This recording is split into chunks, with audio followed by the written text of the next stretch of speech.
नमस्कार सबैलाई। यहीपट्टि के भएको हो भन न। अब गाउँ खाना कथातिर लागेकी हुँ।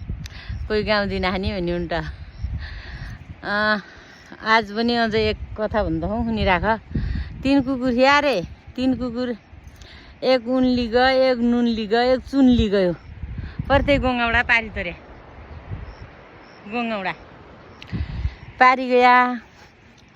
अब पारी जाँदाखेरि पारी को कुकुरबाटी उनली गएको छन्टी पुग्यो हो कि चुनली गएको छन्टी पुग्यो हो कि नुनली गएको छन्टी पुग्यो हो त्यो भन्या। अब बेलीको हुने पनि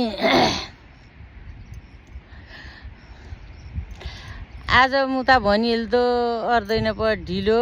भात पाक्यो न अम्बा पाक्यो, पाकेन प पिलो। त्यो पिलो पनि पाकेन, भात पनि पाकेन, अम्बा पनि पाकेन। त्यो हो। अब त्यो लामो लरो मिठो फल माछो। अब त्यो जानी ल्या। अब त्यो पनि भनिदिया। अब त्यो आजको हुने कमेन्टमा लेख्नु होला त। ल बाई।